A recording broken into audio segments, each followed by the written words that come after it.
What I actually learned or was told is slightly different from what I learned. What I was told was that I was taken to an orphanage by an American soldier and left there for adoption. And that was basically the narrative I was given as a kid.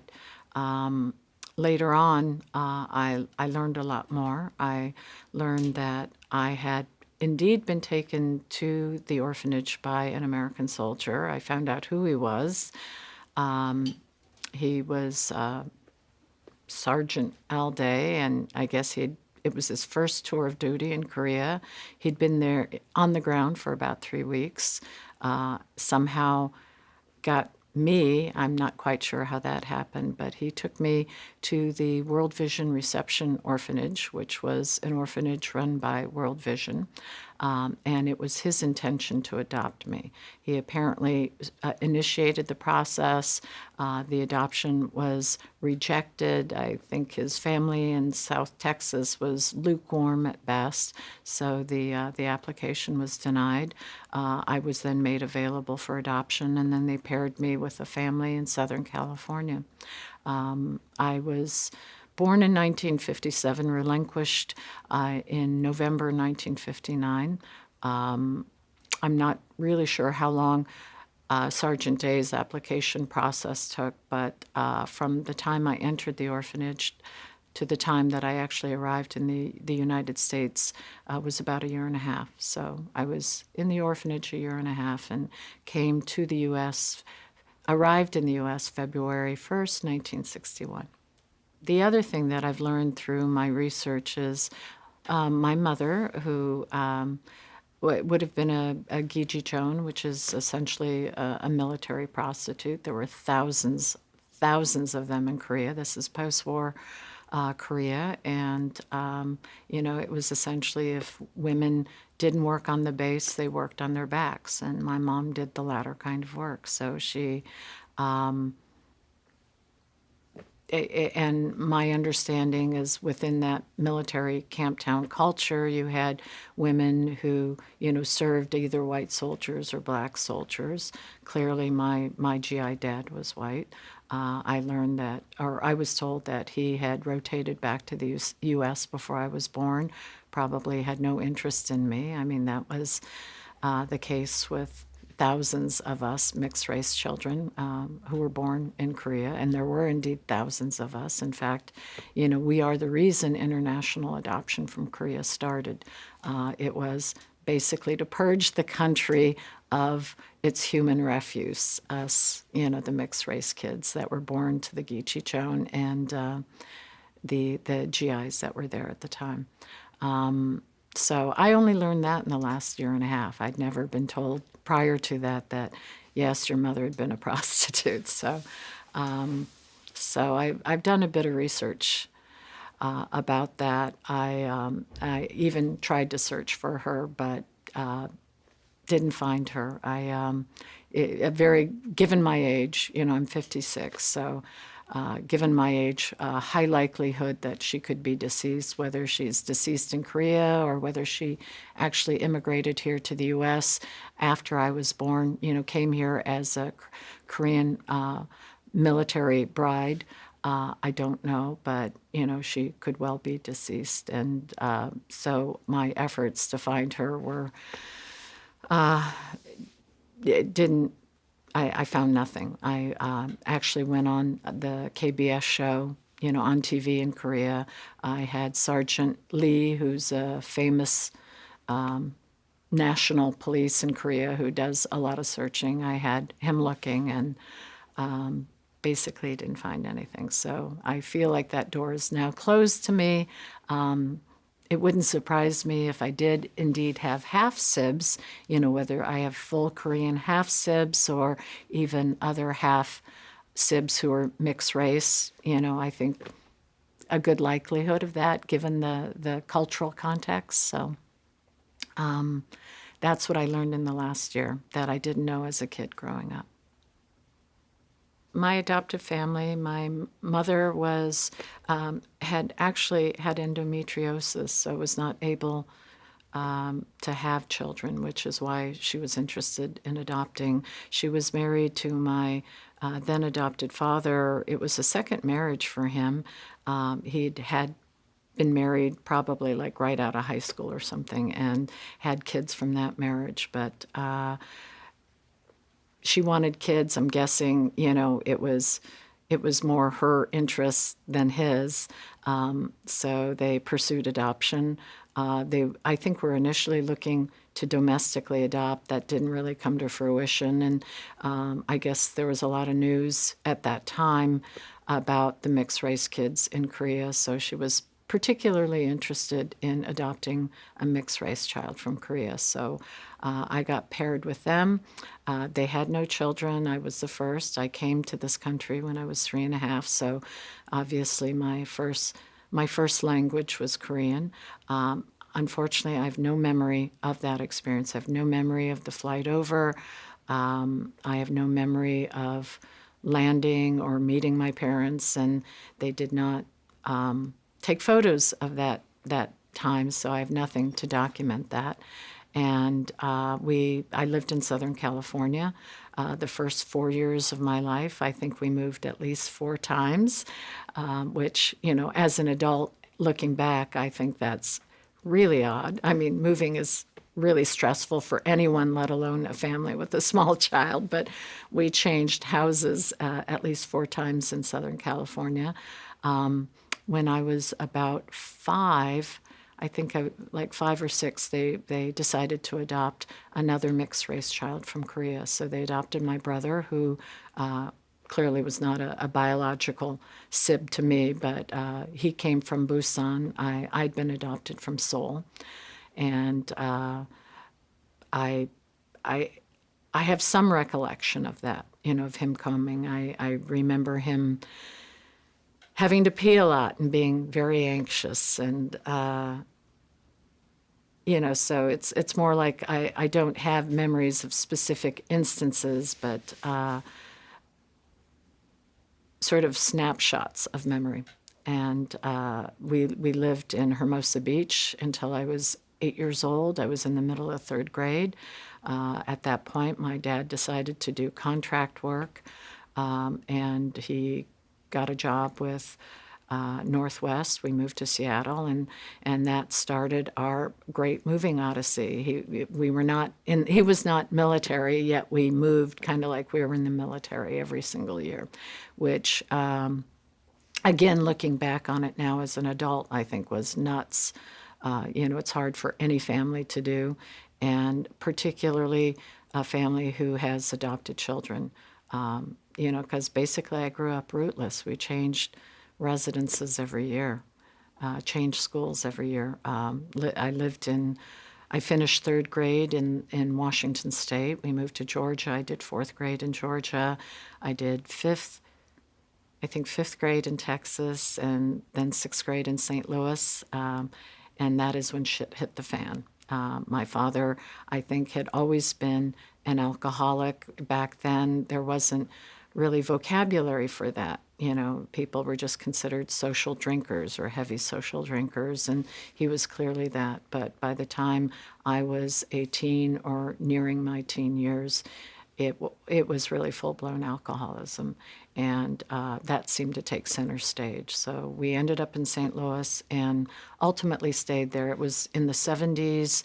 The economy kind of flatlined for those in the defense industry, which is where my dad worked. And, he was in and out of work. But I think choosing to do contract work the way he did, I think it was sort of a way to mask his problem. He never had to be anywhere too long for people to really get to know him. So I think on the surface, while it seemed like a way to get ahead and to make more money, it was probably a way for him to hide his personal problems, his drinking. And so the teen years were pretty rough. I was I was pretty rebellious. I think adoptees, orphans seem to have two identities. You've got the hero orphan, the one who does good, is the people pleaser, super achiever, wants to make everyone happy, and the other one who gets into trouble and causes trouble. And that was the road I chose. But I think part of it too is in reaction to my personal home life. I think a lot of adoptees come and, we all deal with trauma and loss. I mean, that is how adoption starts. It's born of trauma, of family loss. So we get those hits early in life. And, for kids who get placed into nurturing, wholesome families, they have an opportunity to heal some of those early life hurts. I never did. I think, between the constant moving and and my father's own alcoholism, it just sort of compounded the problems that I had, the sense of not belonging, the rootlessness, the sorrow, the lack of connectedness. So those were definitely magnified through my adoptive family life and with my father's drinking. I ended up leaving home finally at the age of 16. It was my last year of high school. And my dad, we'd had an electric fire in the house, and we ended up moving out of the house into sort of temporary hotel, motel or something. And my dad, feigned suicide. He was there can be a lot of histrionics with drinking behavior, and he sort of pretended or tried to stab himself, and that was sort of the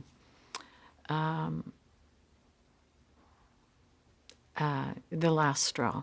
And I left home. I quit high school. I found friends to live with, and I moved in with them and stayed there. And how I managed to pull myself up, I have no idea, because I don't feel like I was given a lot of equipment as a kid. I wasn't given the tools or the strategies. My mother is university educated.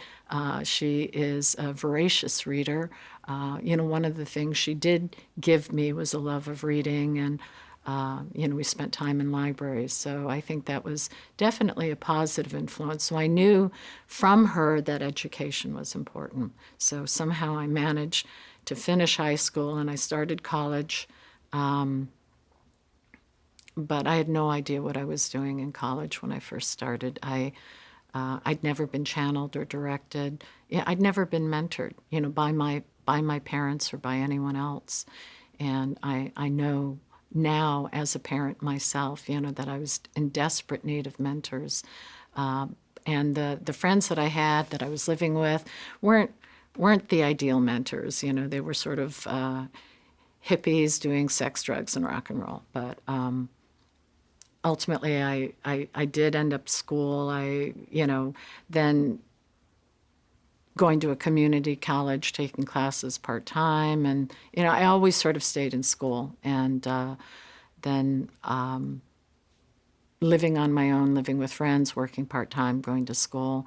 I finally finished undergraduate in Florida in my early 20s and lived and worked there for a few years, and then had a relationship there that was falling apart, and that seemed like a good enough reason to go to grad school, so that's what I did. I went to graduate school at UCLA, and moving back to California in my early 20s was a real epiphany for me, because we left when I was 8, and even though we'd been back and forth to visit family a few times over the years, I basically grew up in the Midwest, the South and the Midwest, and always in white communities.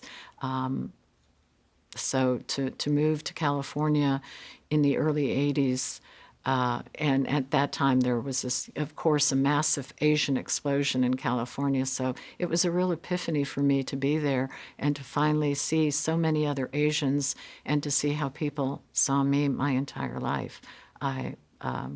because, of course, I had white parents, was always the only Asian or half Asian going to school.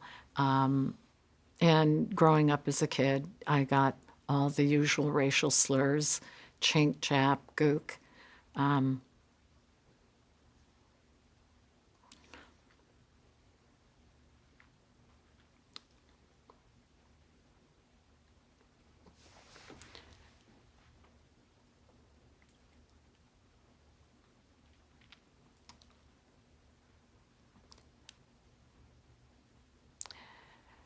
And being a first wave adoptee,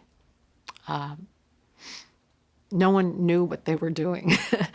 There was this notion that you could take orphans from war-torn countries, and the whole notion that kids are resilient, and you can issue them new identities and turn them into Americans, and that was the belief, at the time that I was adopted. There were no resources, no understanding, no research. It was a brand new thing, and really my parents and that generation of adoptive parents were the pioneers of adoption, and they made a lot of mistakes.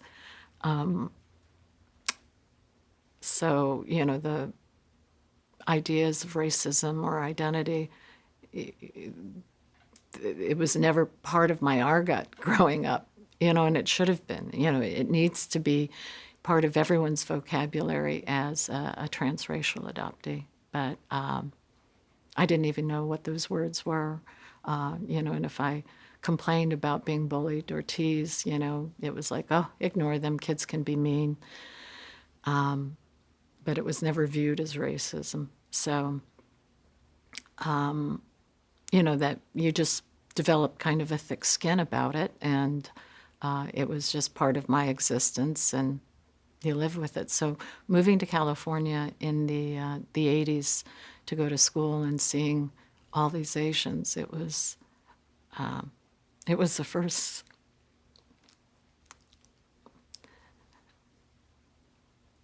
The first time that I saw how people saw me. And I know that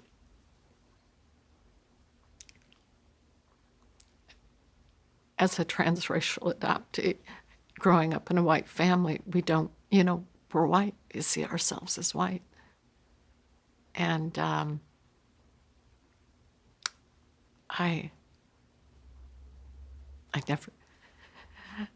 didn't really know any different. So it was really an eye-opening experience.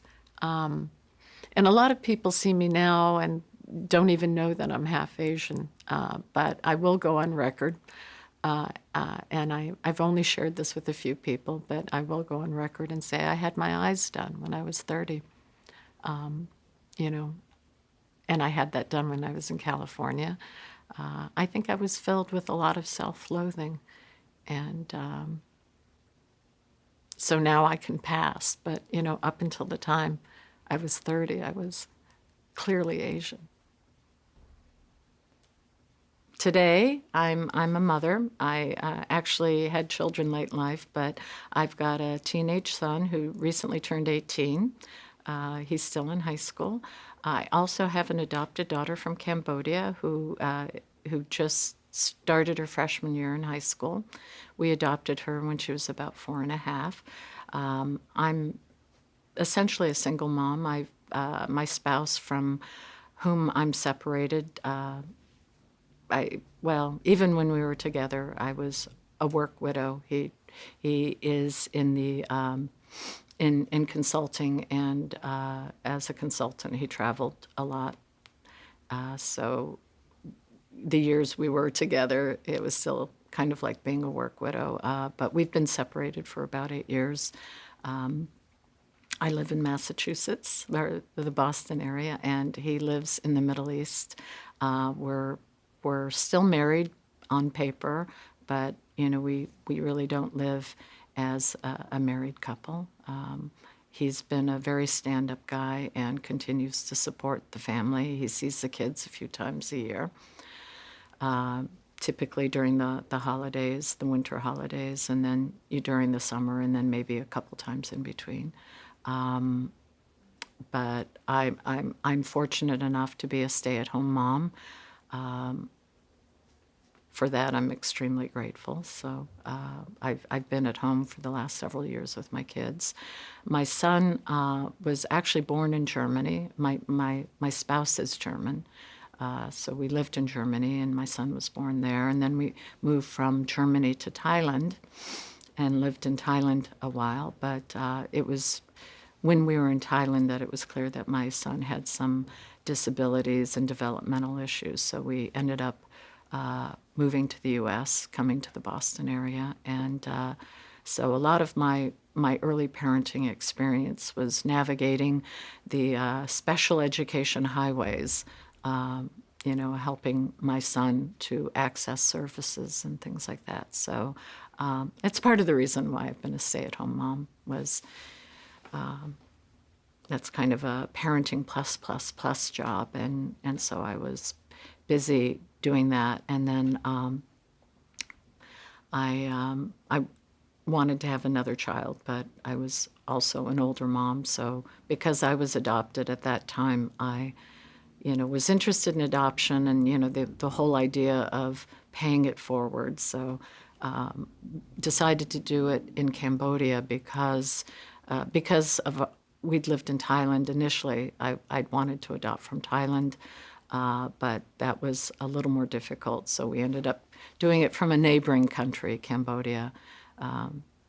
Looking back, it seems like it would have been natural for me to pursue adoption in Korea, but I was so divorced from my own identity as a Korean that it just really didn't, enter my thought process at the time, because I never grew up with a Korean identity. So I didn't pursue adoption in Korea, although it would seem sort of natural for me to consider such, but that's not what happened. Anyway, so I've been a stay-at-home mom, and the first, in the early years, it was a bit of a struggle with my kids, getting them sorted through school, but they're both in high school now. And on one hand, while they need more attention, on the other hand, they need less. So it's kind of freed me up to pursue some of my own interests, and which I've done. I've been able to take off my mom hat and pursue things that are meaningful to me. So one of which is I'm a Japanese taiko enthusiast. That's Japanese drumming. So I do that as a hobby. And but the other thing is that it kind of freed me up to explore my identity as an adoptee. I first looked at that in the mid-'80s. I'd actually sent a letter to the agency in Korea asking for information. And at that time, I got a letter from, and this is all pre-internet, everything was snail mail, took months to get responses. But I got a letter from the agency saying that they'd never heard of the city in that I was born. Well, it wasn't a city. It was, on my documentation, it said ASCOM. And I later found out ASCOM is an acronym for Army Supply Command. And it was a big installation in the 50s through the 70s. It was a place through which all soldiers were processed, incoming or outgoing. And why that was on my documentation as a place of birth, I have no idea. I'm going to blame that one on Sergeant Day. He just arrived in country. He probably didn't even know the names of the cities or villages, so he just gave them ASCOM as my place of birth. But anyway, backtracking to the 80s, when I sent a letter to my agency, they told me they'd never heard of ASCOM City. And they also said that my orphanage had been an orphanage for the children of lepers, which is so far from the truth. My orphanage was actually a place that had been constructed with the idea of housing mixed-race children and sending them abroad for adoption. It was started by World Vision. I think it had actually been blessed by Billy Graham. So, yeah, the agency really didn't do a whole lot of research with my initial search request. So, but I took that at face value, and I assumed there was absolutely no more information to be had. And I just backburnered it. And at that point, my life, was, moving forward. I was married, had kids. Very busy living the life of a parent. And then actually, it was last year that I saw the documentary Somewhere Between, the documentary on 4 Chinese adopted daughters. I saw that, and it reduced me to tears, because here were these young girls telling their stories, and they could have been telling mine, even though it was, fast forward 40 something years, their experiences were the same as my own. And it was in watching the movie that I learned about the International Korean Adoptee Association, which I'd never heard of, and these other organizations that were for Korean adoptees. I had no idea any of this existed. I was adopted through ISS, the International Social Services. So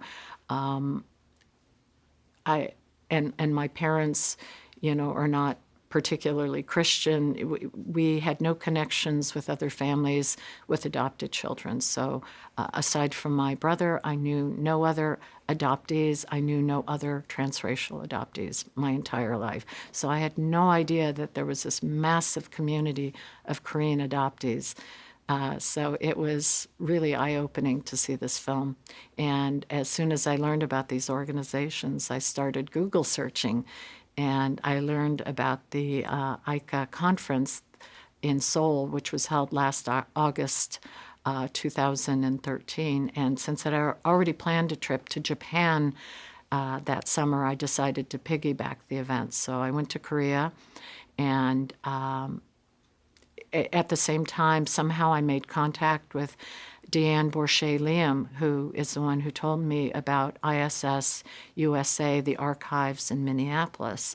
She suggested I reach out to them to see if they had any of my adoption documentation, and that's what I did. And it was through that resource that I managed to get about 50 pages of my adoption documentation. Most of it was actually things having to do with the home study that my parents had to go through, and some of the correspondence back and forth between my parents and ISS, or ISS New York and ISS Korea. But within that package, there were a couple documents that explained, that actually had the name of my birth mother, and the name of my father, my birth father.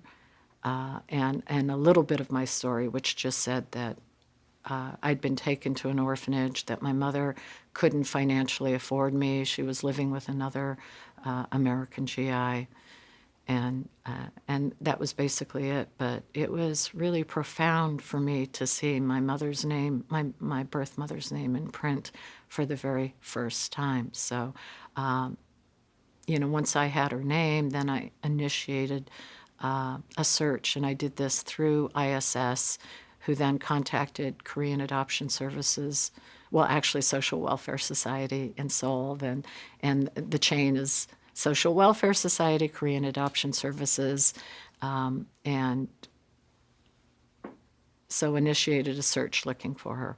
But they didn't find anything.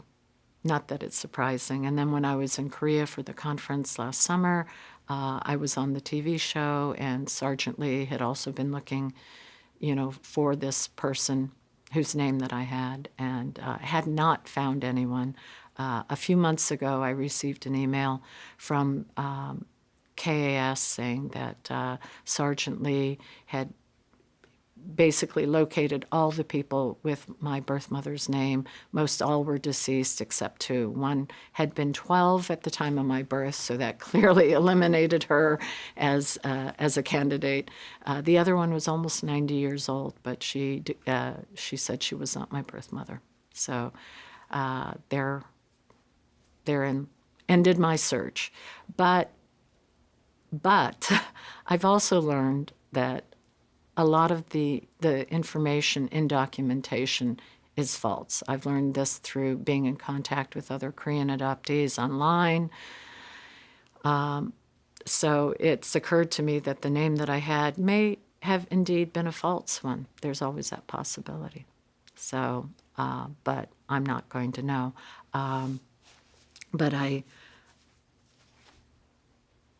But through my search process, though, I did manage to garner a lot of information. I learned a great deal more about the orphanage I'd been in. I actually located the missionaries who'd been director of the orphanage when I was there. They're still alive and well and living in Norway. I managed to track them down. I also managed to track down a social worker whose name was on one of my documents. She's alive and living in Southern California. And I had a phone conversation with her, but I found out that her name had been forged on the letter, that she wasn't in Korea at the time that I was there. So it's questionable how much is really truthful in the documentation and how much was falsified. I simply don't know. But I know that that is a very clear possibility because a lot of other adoptees have found that to be the case.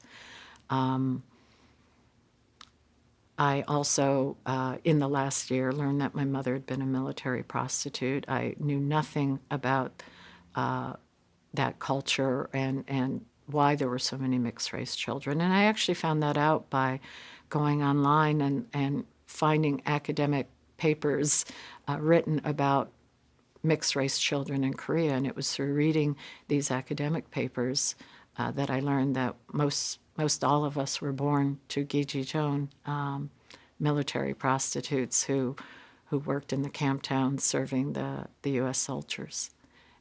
So without knowing for certain that my mother was, I would say with 99.999% that she most likely was. I've learned that like between 1953 and 1962, there were over 4,000 mixed-race children sent for adoption, mostly to the United States. A lot of us, I think, were sent through Holt. Holt seemed to be the major provider, and if I had been adopted through Holt, there may have been a chance that I may have been connected to other Korean adoptees growing up, because it seems like Holt was a lot better at creating sort of a Holt culture for adoptees, community get-togethers and such. So, but not having been a Holt adoptee, I didn't have any of those experiences.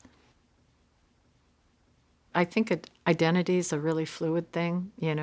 It's constantly in flux. It morphs depending on, experiences and input. I think for most of my life, because I didn't grow up with other adoptees, and it was just treated as sort of a matter of fact part of my narrative. It was never anything I explored emotionally, socially, culturally, linguistically. Well, I take that back. I did explore it a little bit linguistically. Different story. When I was in school, I tried hypnosis to see if I could resuscitate some of my early life language, but didn't happen. Anyway, in terms of my identity today, I'm mixed. I've always been mixed. I think it's the first time I've embraced my identity as an adoptee. I think I was in denial for 50 years. It's a painful thing to have to look at, and the first thing, that any of us looks at as an adoptee is the fact that we lost something. And I think those early life losses always stay with you.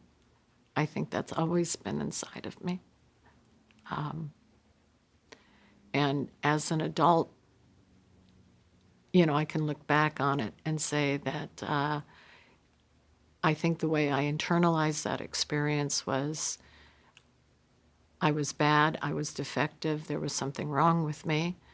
So I sort of grew up with that self-concept. Now as an adult looking back, I realize that there were lots of external social circumstances that that affected my life experience. But as a kid, that's not the way you look at it. You just internalize it as I was bad, I was not good enough, I was wrong, I wasn't lovable. And so when you start looking at your identity as an adoptee, those are all feelings and concepts that you have to wrestle with. And it can be a painful thing to do, but and it's the first time in my life that I've undertaken that process. I know other adoptees have dealt with that earlier in life, but here I am, 50-something years old, and looking at it for the first time and owning it. Do I see myself as Korean? No. I mean, I see myself as the minority of the minority. First of all, as mixed race kids, we're, in terms of percentages, we're far, I think there's upwards of 250,000 Korean adoptees worldwide in the last 60 years, and mixed race kids represent a fairly small percentage of that total number. So I definitely feel like the minority in the minority. And our reasons for being relinquished were very different than those of full race Koreans. We were seen as human refuse. We were a scourge on their culture, and they wanted to be rid of us. So, the social solution was to send us for international adoption. So,